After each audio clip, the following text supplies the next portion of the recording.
All right, good morning or good afternoon, wherever you're joining us from. My name is Chris Battisto. I'm the ESIP Information Technology and Interoperability Committee Chair, and I'd like to welcome you all today with our next speaker series of our monthly webinar. Today, we are joined by Dr. Miguel Jimenez-Urias, who is the Scientific Community Director at the OPeNDAP Foundation. He's just coming up on a year on that, I believe. He received his master's in applied mathematics and a PhD in chemical and physical oceanography at the University of Washington, and he recently spent 4 years working on the Poseidon Project and the theory of tracer dispersion at Johns Hopkins University. So with that being said, I will go ahead and turn it over to Miguel. Thanks for joining us today. Yeah, thank you so much. Very excited to be here. Let's see, share my screen and click here. And hopefully you guys are seeing my screen now. Looks great. Perfect, yeah. Let's see, yeah, so thank you. I'm very excited to be here. I think I'm under a year. I think I've been in the job for about 7 months, so very happy. Thank you for the introduction, Chris. It's really nice. And so I'll be talking a little bit, a couple of stuff. Maybe people are familiar with OPeNDAP, maybe not. And so this will be a kind of good opportunity to talk about to people what OPeNDAP has been doing over the last couple of years. A lot of it's already implemented, so it's not necessarily new shiny stuff, but it really is more about communicating what OPeNDAP has been doing for open data access, as part of the name is, but also in general, open science. Chris was saying about this focus of open science, and open science cannot happen without open data access. As a scientist myself, I know that's so important, and I've dedicated several years of my career with the Poseidon project, and even as a student, and trying to bridge those gaps between open data and to being able to reproduce workflows in anywhere you want to, not just the cloud, of course. The focus here is on the cloud, especially what OPeNDAP's server Hyrax has been doing, can do, and how he has migrated workflows towards the cloud to enable us close to all cloud-performant access to datasets. So here we go. Just kind of like a brief problem statement or introduction to what we all are aware of. I'm an oceanographer, in particular from the modeling side. So I'll try to bring a little bit of that aspect of it in terms of big data problem. So we have state-of-the-art ocean simulation models, global ocean circulation models, that are becoming more and more performant, more sophisticated, and they can reproduce a lot of the features that are observed in the ocean, but actually having a full 4-dimensional variables that can evolve in time at high frequencies in time and space. And so really this is the side of the data producer. When you're a scientist, you're just producing massive amounts of data. And I've worked myself with these types of massive petabyte scale data sets. And we're reaching a point where we're producing a lot of data sets, and we'll continue to produce these big data sets. And so we're starting to think about problems of data access, for example. Can these be accessible to the broader scientific community? And just building the tools to even analyze them in a way that is performant, whether there is an HPC system somewhere within a fancy institution or at a university, or someone who wants to be, who is an educator, for example, who wants to understand what we scientists usually talk to in terms of climate change or like circulation patterns and all of that stuff. And I think with these ever-increasing resolutions, we're at the very least, we get to see these really amazing, pretty pictures of the ocean without actually going to the ocean. Something that's nice. So yeah, this is a big problem, not just on the modeling community. As part of like this NASA enterprise, OPeNDAP has been serving data from several of the Earth data, or like NASA fleet of satellites. Over the years, there's been a lot of data bits building up, accumulating, whether in premises, different places in the DACs distributed around the US. A lot of it in archival formats that were never originally designed to be performant in the cloud, predating the cloud really. So mostly optimized for like spinning disks and and prioritizing compression. Some don't really like a lot of performance on the cloud, for example, for high latency stuff. And as we're accruing more and more data, not just NASA, but everywhere in the, like all these space agencies around, also NOAA, but also space agencies around the world, there's this big data migration to the cloud. And so we are not just accruing, we're the old data from these satellites that are already in orbit, but just like building up more and more. So this is a big problem that we have to, we're all different communities, different organizations are working tirelessly to provide the tools for people to access this data. And so with this big data problem comes a big responsibility, is that you have this data, let's say it's available, and then so you want to be able to build tools that are optimized to access only the data that you want. So for example, this is an example. This is a data set that I work as a computational oceanographer. It's called the LLC 4320, 1 year simulation, high frequency in space and time. Complex topology, so I just kind of like put it there. So it's a cube sphere, so it's been divided into like these weird kind of tiles or faces. It's part of the ECHO project, kind of similar to that. But it's like a really, really massive data set. And sometimes you just want to have a standard section across the ocean, just one array of data that just slice the ocean in the vertical. And so you don't want to access all of the data set, you only want a little bit of it. And so it has to go through a couple of chunks over there, but really it's even just doing that is quite a task. And so there's a strong need to the tools, not just to provide access, but to provide access in a way that is efficient and smart. And so going back to the challenges is that, like I was saying, a lot of the data is not really cloud optimized in some ways, or what people call analysis-ready cloud optimized, ARCO data. A lot of it is in file formats, again, that were never designed to be for the cloud. So HDF4, FGF5, there's FITS data, maybe not, yeah, for different areas of science, astronomy, for example.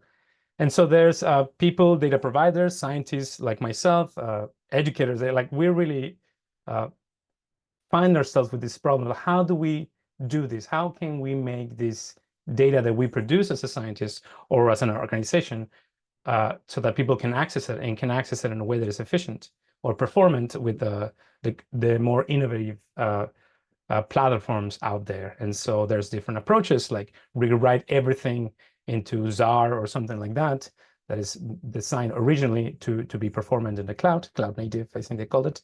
We've done that at Johns Hopkins. It's a really impressive task to take. It's quite difficult.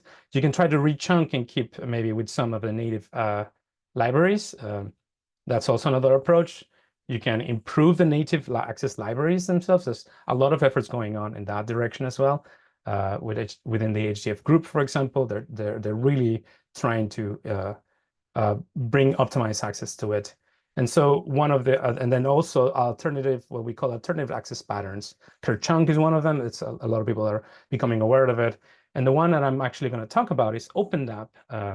And what we've been doing at OPeNDAP. I say we, I've been 7 months in the job, but I've already part of the team. I feel really included in this. So we in OPeNDAP has maybe informed you guys of what is it that we've been doing and how some of the workflows that we do, we've migrated into the cloud to provide some better performance there.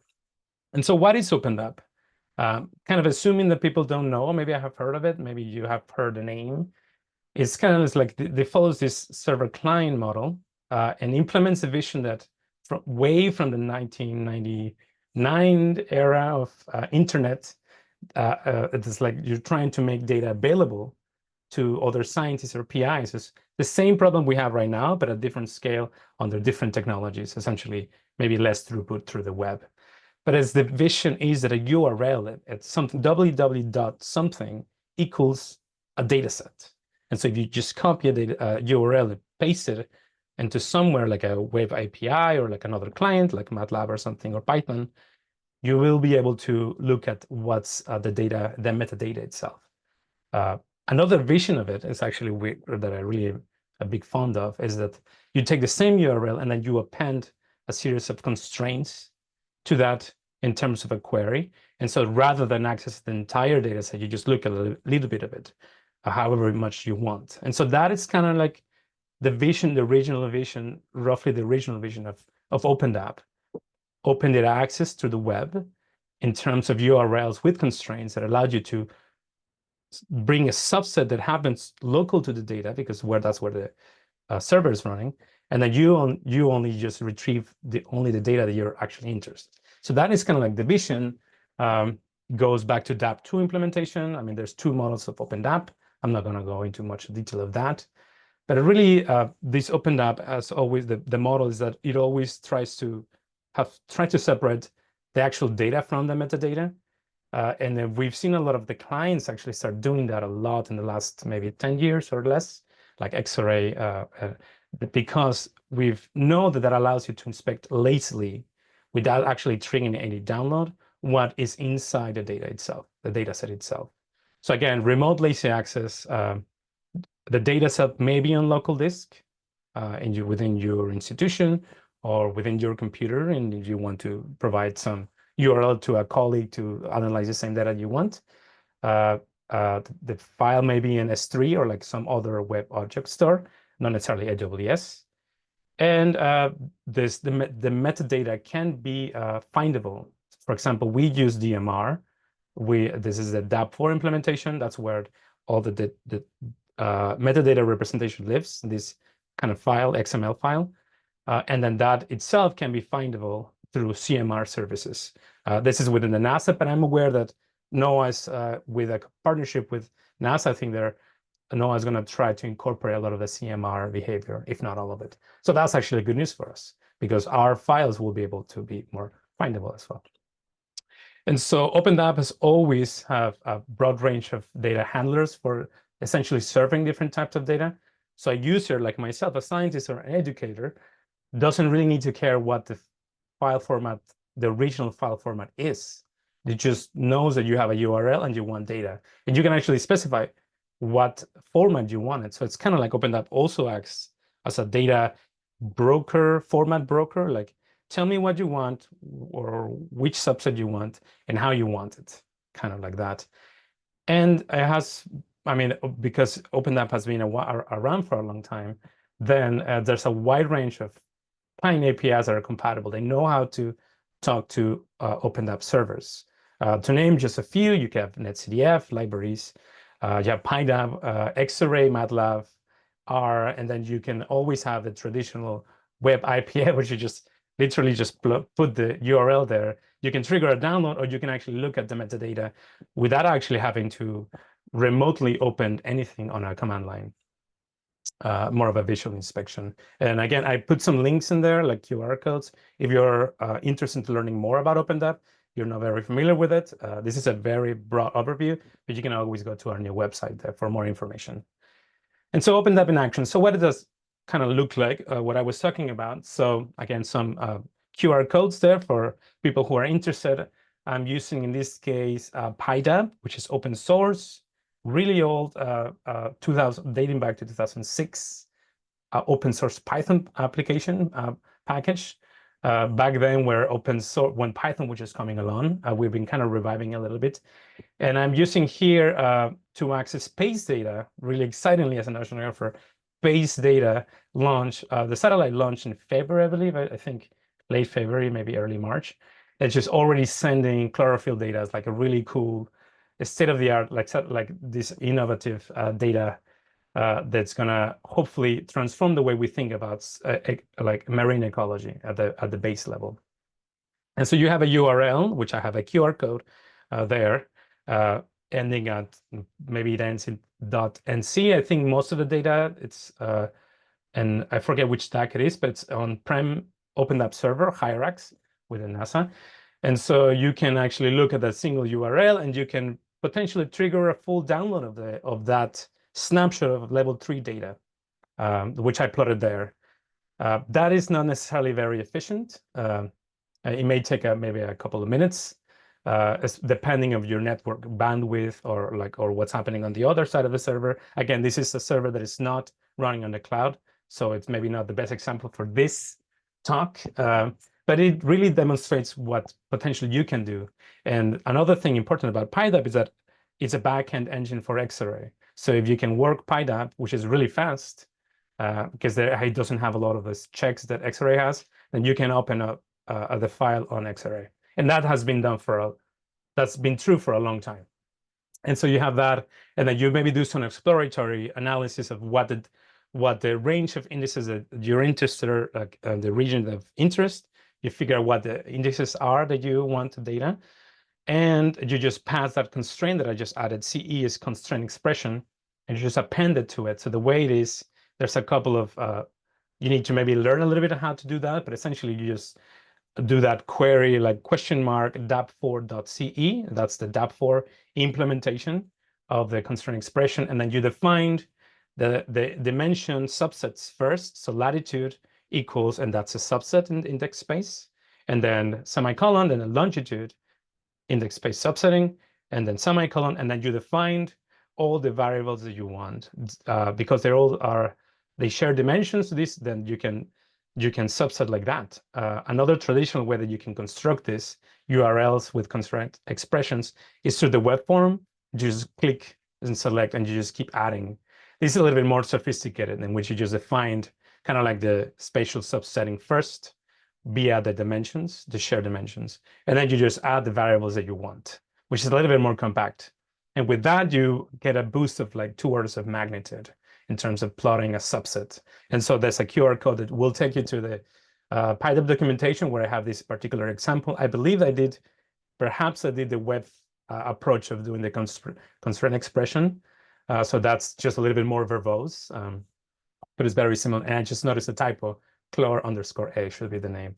I mean, that's what happens when you try to put it into text, all of this stuff. So that's kind of like what it is, a subsetting that happens close to the data, and you only get what you want. So that's kind of like OPeNDAP in action. So the outline for this talk, now that I've kind of like presented what the problem is in terms of big data and the needing to subset in a way that it makes sense, and then what I'm going to talk about, which is OPeNDAP, then I'm going to give a little bit of a broad outline of what I actually will be talking about in terms of how Hyrax, which is the OPeNDAP foundation, the server that we provide. There's all these other OPeNDAP servers that are very similar, but we are the ones that I'm aware we do a lot of stuff with DMR++. That's maybe I'm jumping ahead.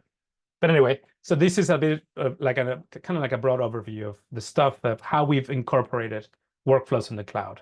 And so I'm going to talk about in two different parallel, I guess, 2 different ways that you can work with OPeNDAP and exploit OPeNDAP. And one of us is through the Hyrax server itself.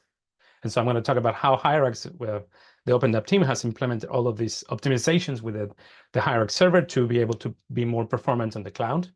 And there's some like nice testing there that happens. And then at the same time, I'm going to talk about the metadata enhancement that we've done, and which is the DMR++, that now a lot of people in the community, Python community, but I believe they could also be beyond Python world.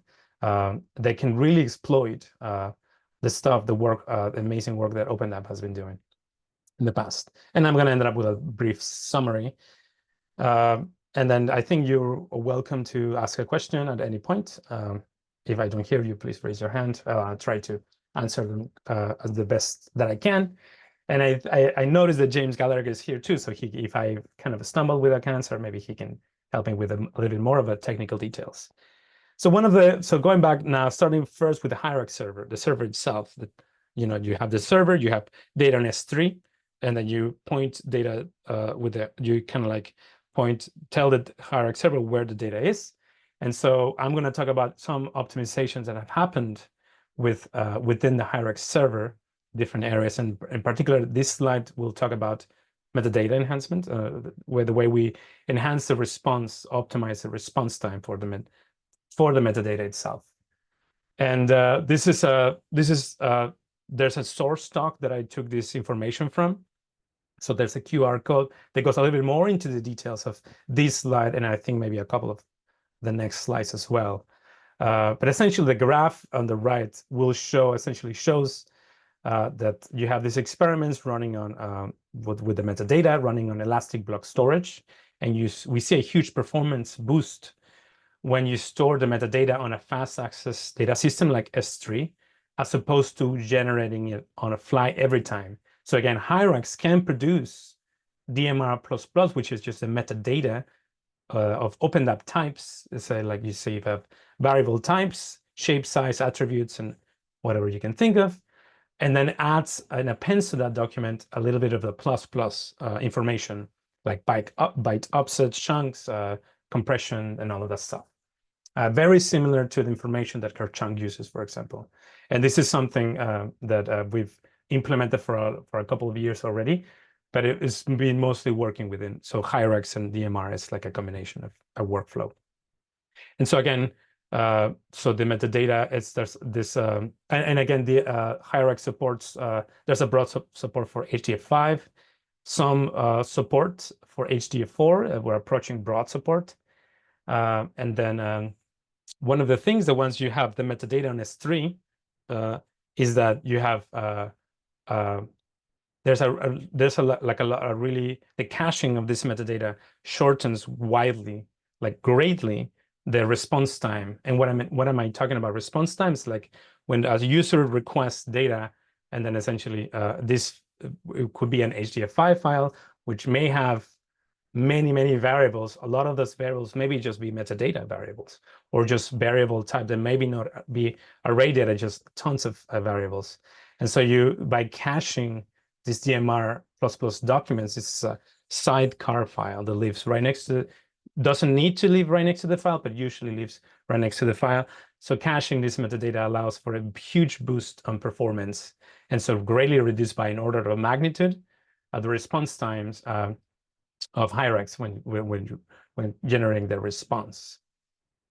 So another way that Hyrax has bring the workflow towards the cloud is this way of subsetting that it happens close to the data, in a sense, without ever leaving S3. You can just subset close, and then it uses HTTP range get to create these virtual shards. So rather than you take an original file, HDF5 file, that may live entirely in a S3 bucket itself, and that same file may have internally many chunks, which may be very small. They were not really optimized for the cloud, so they would be very small, but lots of really little chunks there. And so HTTP range get allows you to kind of understand where these chunks live within the file, and then essentially create shards of the file. So the disadvantage of this approach is that you do need complex metadata beforehand, but Hyrax is already producing that. This is the DMR++. So okay, done that. And so the advantages is that this approach is actually way faster than the caching the data itself, the file itself, and data, and then only the data you need is ever transmitted out of S3. So again, the subsetting part. So again, I want a really little piece of the ocean, a vertical slice. It may go through a couple of chunks, and I only want that file. DMR++ has the reference of where those chunks live within the file in S3. And then HTTP range get essentially allows you to break virtually the file, not physically, but virtually, without destroying the file origin, just to and then create something that's like a shard data kind of location that contains the data that you want. So that's a huge boost. Again, faster than caching the data itself. And then another one of these subsetting optimizations that happen is that OPeNDAP has implemented there's 3 different ones compared to the baseline, which is the baseline being that you have the DMR++, and so you know where to find the chunks. And so there's 3 levels of optimizations that I'm presenting here up on top of that baseline to reduce the response time for getting data through S3. And one of them is this optimization for when you define the subsetting, and then the subsetting for stride equals 1. So this is the stride is kind of like, you define a slice of the data, and then you just do like every one point, just get that point. You want to get the nearest points to itself, rather than skipping points in the selection of the data and the subsetting. So with that, and that's usually is what people want. You usually want all of the neighbors of your array. You don't want to skip data. So there's a internal optimization within this subsetting architecture that Hyrax has that allow for a huge boost of performance. And again, this is thanks to the DMR++, because you know where the chunks live within the file. You're not like splitting the chunks around. They are still in the same file, and you know where they are located. And then there's another really interesting, again, optimization that happens that comes with knowing where the chunks are. You know where the chunks are, you know how to access them, but also you know where the chunks will live. So you take as you're moving chunks around, you can pull them in the order out of S3 in the order that you want to assemble them. And there's no overlap of these chunks. And because you know where those chunks are going to go, that means that you can do that in parallel. So the chunk selection, the chunk selection and the parallel transfer allows for an even better boost in performance on S3. So again, all of this thanks to the DMR++ representation of the data. Which again also allows for lazy of the metadata access. Another form of optimization that happens within S3 is this comes with this problem of high latency in the cloud. I think maybe the numbers have changed a bit on S3, but my understanding is still within 10 to 50 milliseconds of latency. Even though you have high parallelism, you still have a latency problem. And so the OPeNDAP Hyrax server can kind of reuse connections and optimize with parallelism. So that gives you a boost about maybe 2, close to 3. It's not great at this point, but it's a really nice boost that comes for optimizing on S3. And again, this is I'm putting like if you want to understand a little bit more about how about this slide, there's another talk that happened a couple of years ago that James presented here. I think it's also was presented in AUG in fall 2000. I forget which year actually, but this is just kind of a synthesization of what he presented. And this is already implemented in Hyrax, and it's been implemented for a while.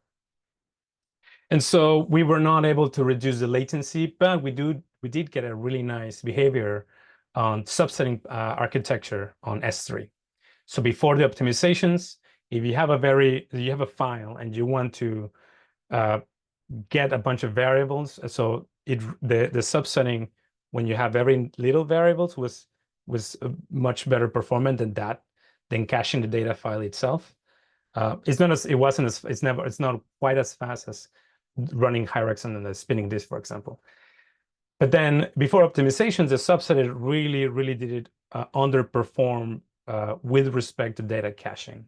And so with all of these optimizations that I've talked about, these 3 later ones, now we were not able to reduce a lot of the latency, even though you're still approaching the performance of Hyrax as if you were running on spinning disk, which is good. But you at least have a better performance, which scales with N. You essentially reduce the slope of this blue line, which is the subsetting architecture, with all of these optimizations of chunk selection and parallelism and connection reuse, to have a much better performance as you increase the number of variables requested. And again, this is the case where you're like trying to read a HDF5 file that may be in S3 somewhere, and that file may have a lot of variables.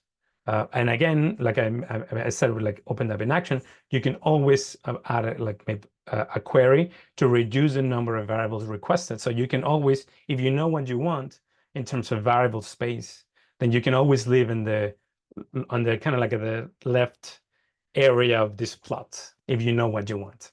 In case you don't know what you want and you're migrating to like an order of hundreds of variables, especially in HDF5, which may have groups and nested groups. And a lot of those variables are metadata variables or just different non-array data sets. But again, I mean, realistically, high latency remains a problem.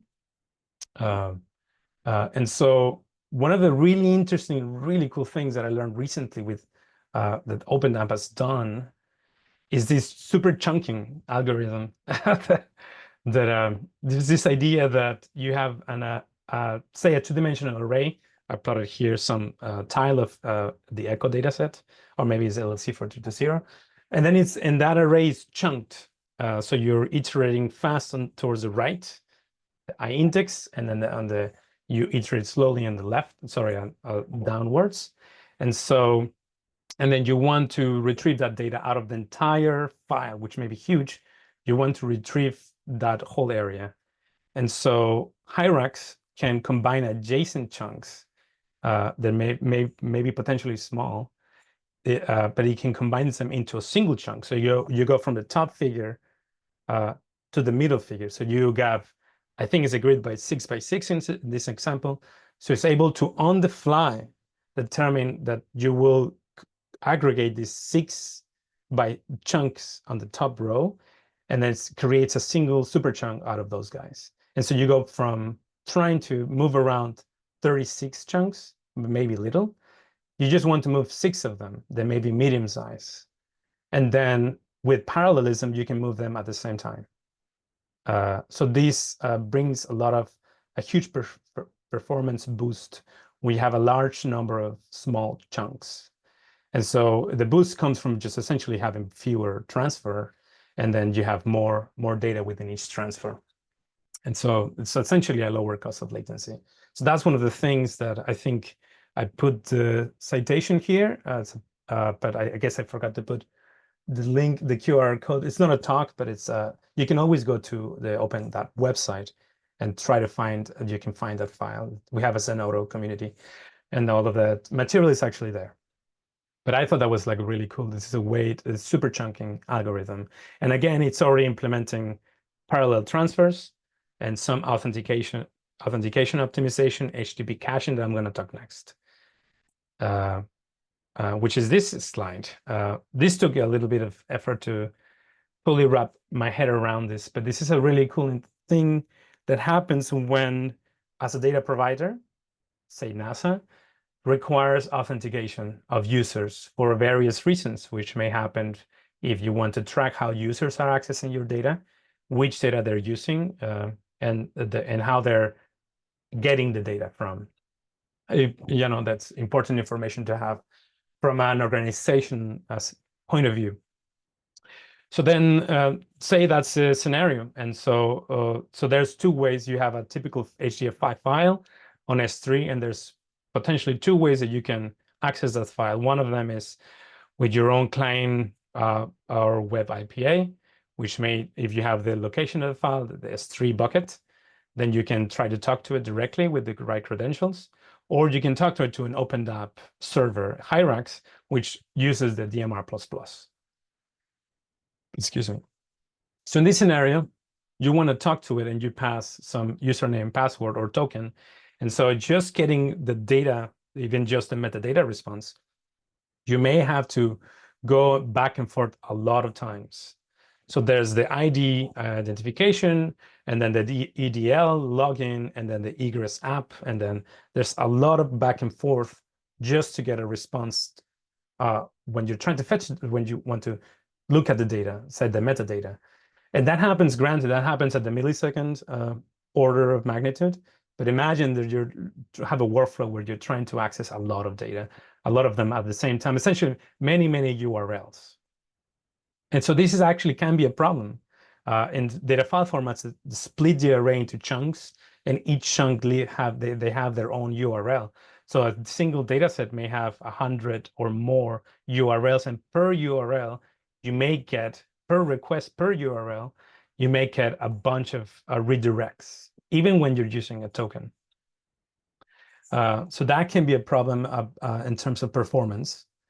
Another aspect of this is a way to when you're trying to talk directly to OPeNDAP Hyrax on S3 with a DMR++ is that you talk to it with your client API like PyDAP or XArray through PyDAP. So you talk to Hyrax and you tell it, well, I want this collection of, I have this URL, And so it is a HDF5 file. The thing about the HDF5 file, because all of the chunks are inside the file, it's just one single URL. So that's an advantage of doing this. That's the advantage of not wanting to reformat into something else. It's a single HDF5 file that have all of the chunks and they all share the same URL.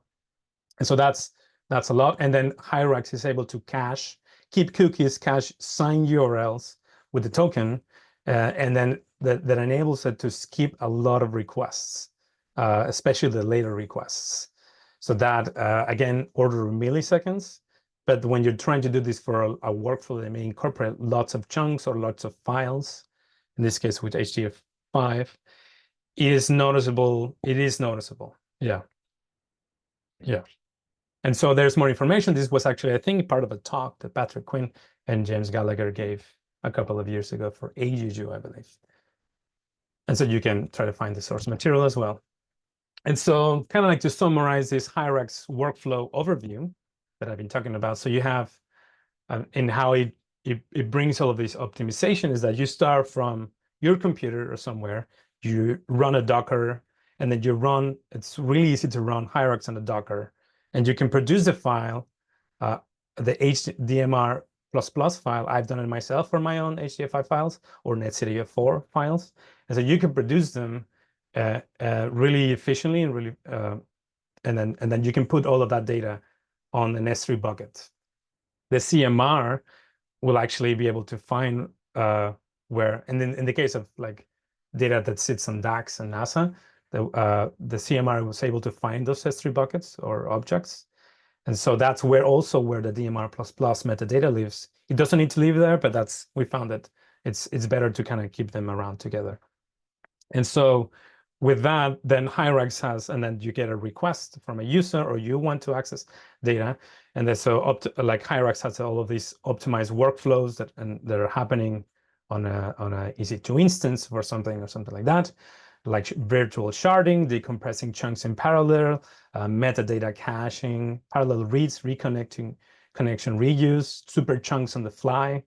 And then the user doesn't need to know anything about it. For the user, the endpoint user, nothing has changed.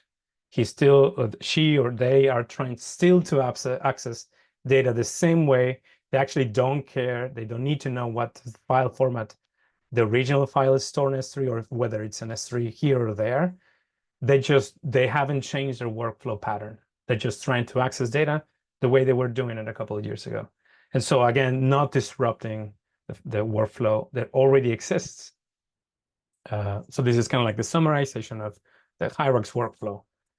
And so the other component that I think is really interesting, really cool that is happening, and maybe Chris knows a little bit, it's also kind of knows a little bit about this, is this this idea that now clients, like Python clients, they don't need to be Python. They can be other, like Julia or MATLAB.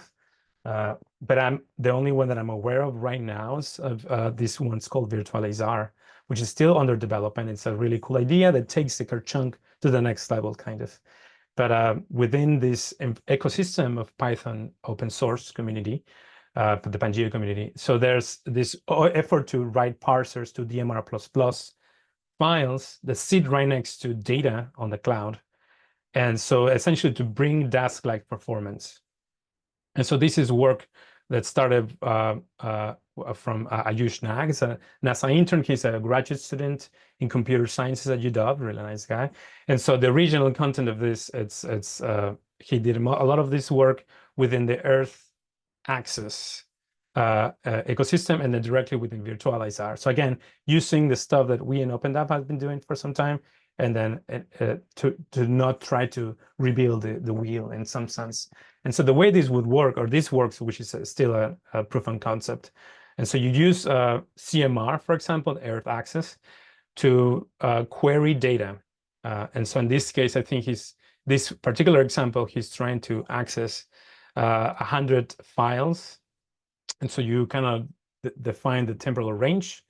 And then you use Dask to parallel read the DMR++ and parse them.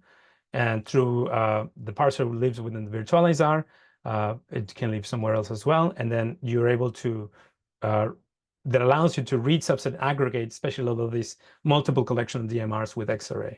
And so within order 10 seconds, you just aggregated 100 files that live somewhere in S3 using the DMR++ that Hyrax produced some time ago. And so you're able to, this is a really impressive workflow that it works really well for people in the Python community, like myself. And so this is kind of like the visual kind of like workflow of this. You have a file somewhere in S3, you have the DMR++ right next to the file. And so with Earth access using CMR, you find where the file is. Then you know that the metadata lives right next to it. And then you use a parser for DMR++ to turn into something with like chunk references and all of the information that allows you to get an Xarray data set with its SAR-like performance. So this is a work in progress, proof of concept. There's a lot of stuff that need to be optimized. I think the proof of concept works for HDF5. And because we're an OPeNDAP, we're working to enable a broad general integration with HDF4. That should also happen in the nearby future. And so these will be, in essence, an alternative access pattern for HDF5 files on the cloud via OPeNDAP, or a combination of OPeNDAP with Python virtualizer, for example. So if you want to see a little bit more of this talk that was presented by James Gallagher on behalf of Ajush Nag, this was an ESIP a couple of months ago, and I put a QR code there. And so a summary of this is, again, we have a big data problem. It's not going anywhere. Archival formats are here to stay. These are great file formats that we don't need to rewrite them and have two copies of the same data. You are welcome to do that. It is a lot of effort, speaking from experience. And so data reformatting can add to the problem of the big data problem. And so you can use OPeNDAP directly with Hyrax and DMR to boost the performance without changing the access patterns of people, without changing, without the user even knowing that there's some change. Everything kind of stays the same for the users. Or you can just directly talk to DMR++. Authentication in this case will be handled by Earth Access, or via Hyrax directly. There's two ways to do this. And so it's a combination of Hyrax with Python virtualizer to provide SAR-like performance without actually retransforming or transforming the original data set. And so with that, I'll finish the talk, 40 minutes in. Thank you very much. If you want to if you want to learn more about this, we have a website with a lot of documentation. We're gonna be producing more documentation, tutorial videos. A lot of the stuff lives in Zenodo, so you can access a lot of those resources there. If you want to talk to me, like I'm reachable by LinkedIn, or you want to talk to the broader OPeNDAP community, we're trying this discourse so that it's easier for people to talk to us with questions, problems they have, to be more accessible to people. And with that, I say again, thank you very much. And if anybody has a question, I'll try to answer them. Awesome. Thank you so much. And yeah, I know that you spoke about some of these optimizations at the summer meeting back in July. And so we're attempting to try to implement a lot of those different things over at JESDISC, which is the NASA data center that I'm at. Virtualizar is one of those that I'm really excited about, just because it uses the resources that have already been generated. And to be able to see that metadata for such a large extent in under 20 seconds is it's incredible. So the work that you guys are doing has been just fantastic. So thank you so much for showing this today. Definitely a perfect topic for this committee. Well, I'm glad to be here. Yeah, too. Thank you.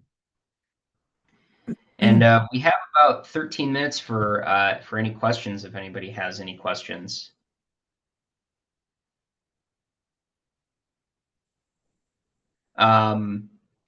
If we don't have any right off the bat, just something I want to ask is, what is a good resource to find different data sets that may have an OPeNDAP server? Because I know that it's not just NASA that has OPeNDAP servers, it's many other agencies. Do you know of a good resource to find those URLs?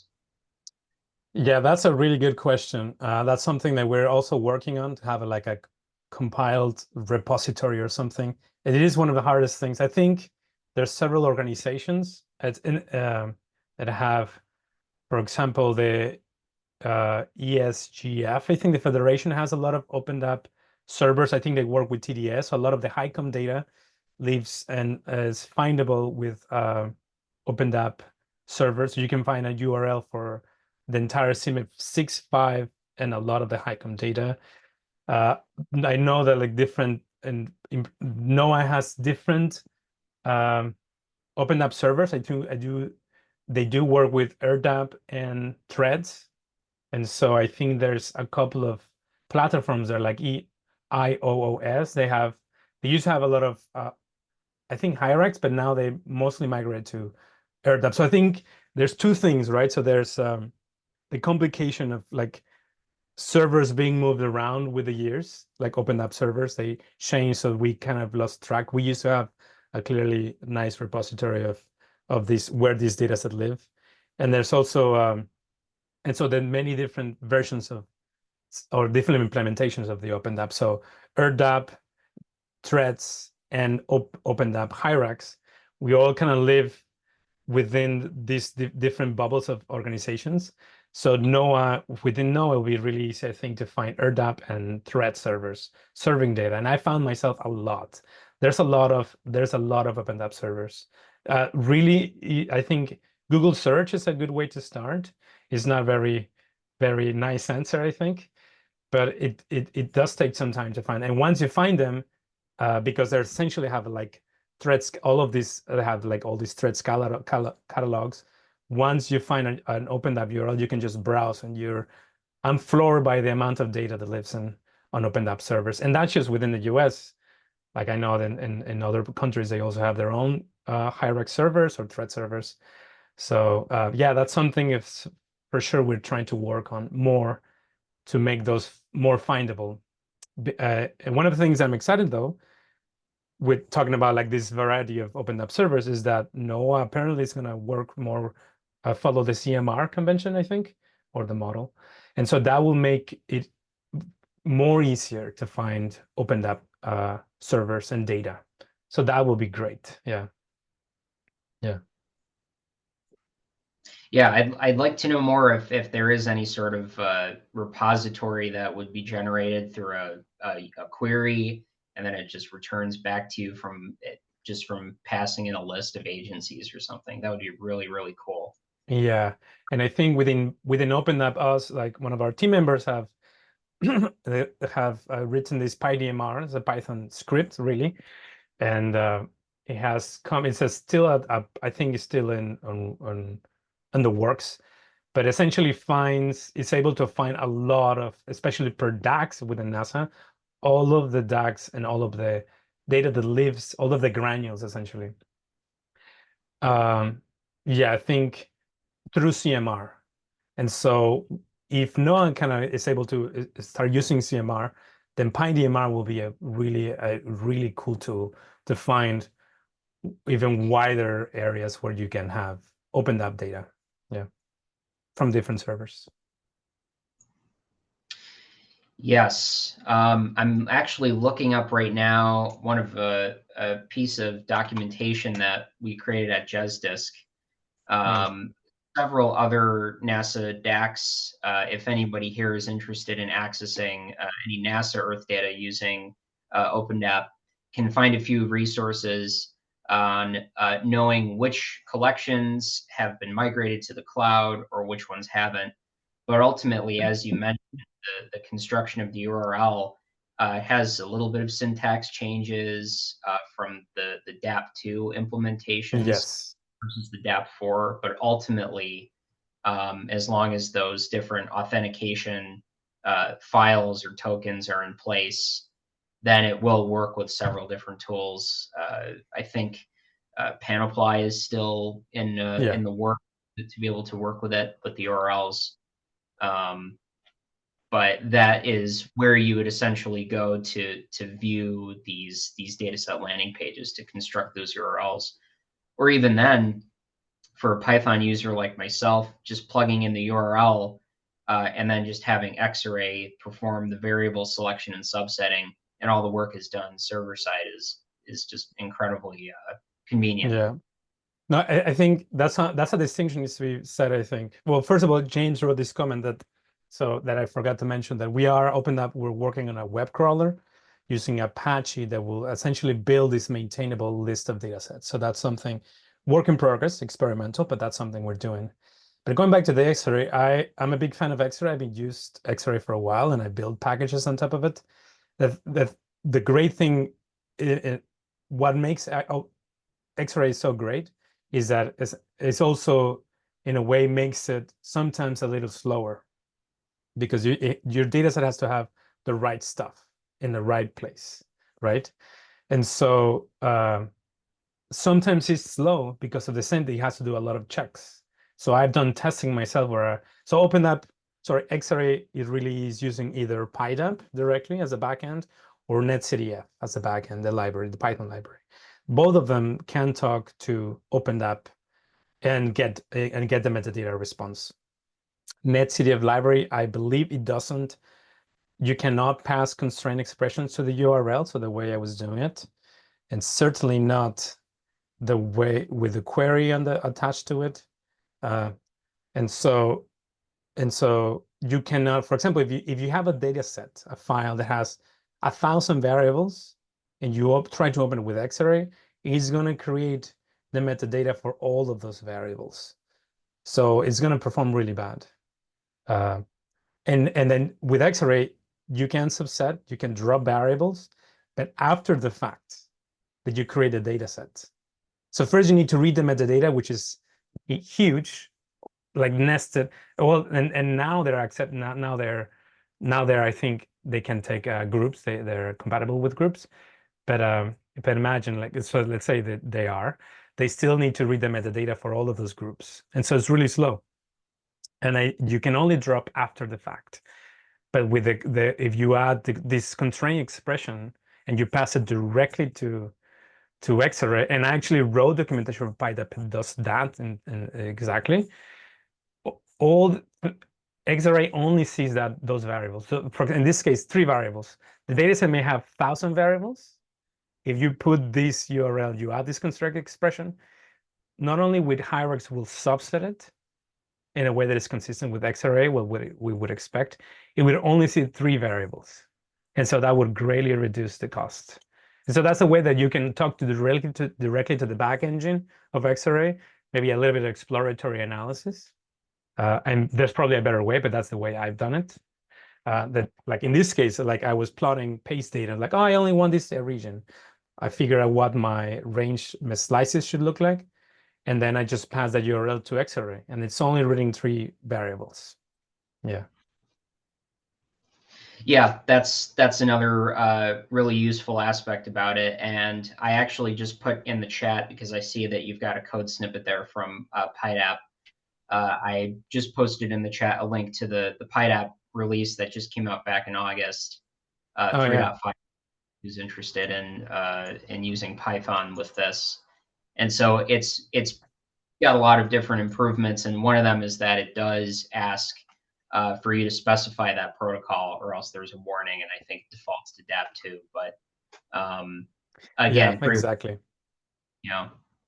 Yeah, and that's another thing. There's a lot of DAP2 servers, and then there's so that's a part we don't want to raise a barrier for people not to be able to use these programs, right? These applications. So, and at the same time, there's a misunderstanding that if you move to DAP4, you won't be able to read DAP2. And that the DMR response can generate DAP2 responses. So we've run into the situation where the Hyrax server is run in a way that wants to make things DAP2 compliant. And so that's not the most efficient, and it drops on certain things. And so when generating the DMR++ information, so if you run into issues, do talk to us, because we've started to see more of that. Now that people are more aware of the DMR++, the benefits of it, there's some side effects from trying to make data DAP2 compliant for a wide range of users. But applications like PyDAP or XRA, that you don't need to know what they're talking to. The server can certainly provide DAP2 or DAP4 responses. So that's another thing to think of it when thinking of updating your server. Consider that if you update it to something that's DAP4 compliant, you will be DAP2 compliant as well. And within the client, you can we pass that flag. It right now defaults to protocol 2, DAP2, but I think at some point we might consider maybe making DAP4 the standard way to do it. But yeah, it takes time with this package as you want to leave time for people to adapt. Yeah. Yeah, thank you. It looks like we're just about coming up on the end of the hour. If anybody else has any questions, we've got time for one. Otherwise, we will post this recording on YouTube. I'm looking forward to sharing that. There's a lot of things that I've learned today, and I hope others have learned things as well. And it's always good to see you again, Miguel. And I see James, you're in the chat as well. It's good to see you too. And I hope to collaborate with you guys in the future. And I look forward to our next webinar where it will be Kimberly Schaefer from USGS, and she is going to discuss a tool which is used for water quality data. That will be next month. So again, Miguel, thank you very much. And I will go ahead and stop the recording. Yeah. Thank you. Thank you again. It's nice to see you, Chris. Yeah.